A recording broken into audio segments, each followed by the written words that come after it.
आज बहुत कम मसाले में बहुत ही टेस्टी सी मटर की दाल बनाएंगे, लेकिन इसे हम बिल्कुल प्योर विलेज स्टाइल बनाएंगे। खाने में बहुत ही टेस्टी ये दाल लगती है। तो चलिए बिना देर किए वीडियो शुरू करते हैं, लेकिन उससे पहले आपसे रिक्वेस्ट है, अभी तक आपने मेरे चैनल को सब्सक्राइब नहीं किया तो प्लीज़ सब्सक्राइब कर लीजिएगा। तो यहाँ पर मैंने ले लिए हैं 600 ग्राम मटर। इसे मैंने अच्छी तरह से धो लिया है। इसे हमें कर लेना है ग्राइंड। तो पूरे मटर को नहीं करना है, इतना मटर खड़ा छोड़ देना है, इसे हम खड़ा ही ऐड करेंगे। तो इसे हमें पीस लेना है, बिल्कुल महीन पीस लेना है। तो देखिए बिल्कुल परफेक्ट ये पीस चुका है। तो अब चलते हैं हम अपनी कढ़ाई की तरफ। तो यहाँ पर कढ़ाई गर्म हो चुकी है, तो इसमें 50 ग्राम ऑयल ऐड करेंगे, 4 तेजपत्ता, 1/4 चम्मच जीरा।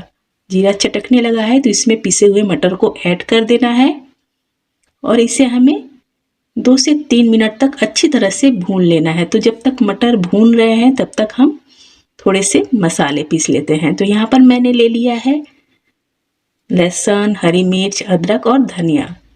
तो इसे हम चटनी की तरह पीस लेंगे, बीच बीच में मटर को चलाते रहेंगे। तो यहाँ पर देखिए मटर बिल्कुल परफेक्ट भून चुके हैं। तो इसमें ऐड करना है हल्दी पाउडर 1/2 चम्मच, गोल मिर्च पाउडर 1/4 चम्मच, 1/2 चम्मच ही ऐड करेंगे धनिया पाउडर और 1/2 चम्मच जीरा पाउडर।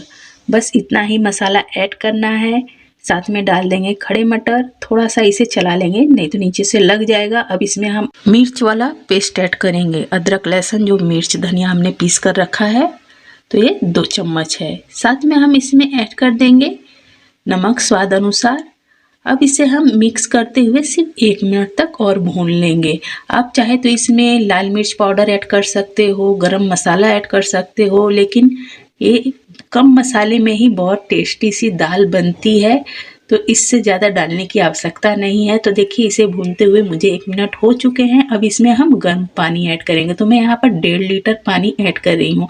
पानी गर्म ही ऐड करना है। गर्म पानी डालने से हमारी रेसिपी जो बनती है ना, उसमें कच्चापन नहीं रहता, उसका टेस्ट अच्छा आता है और एक इसका जो कुकिंग प्रोसेस है बंद नहीं होता, चालू रहता है। तो यहाँ पर हम इसे ढक्कन लगा देंगे, लेकिन पूरा नहीं ढकेंगे, हल्का हाफ ढकेंगे और एक उबाल आने तक हाई फ्लेम पर, फिर 8 से 10 मिनट तक हम इसे लो फ्लेम पर कुक करेंगे।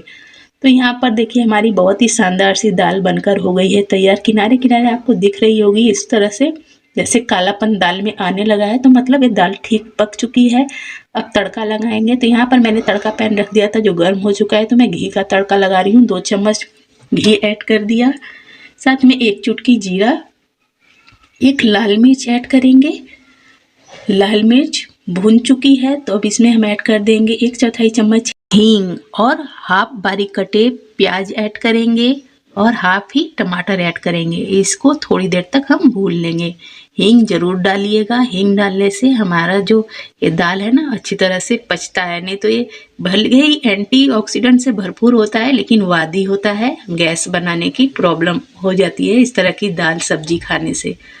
तो फटाफट से यहाँ पर मैंने लगा दिया तड़का। इससे थोड़ी देर के लिए ढककर ठंडा होने के लिए मैंने छोड़ दिया था। तो अब इसे हम कर देते हैं गर्मा गर्म सर्व।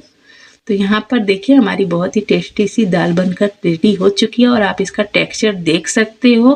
अब जैसे जैसे ठंडी होगी ना और भी गाढ़ी होगी, तो आपको जैसी दाल खानी है उतना आप वाटर इसमें ऐड कीजिएगा।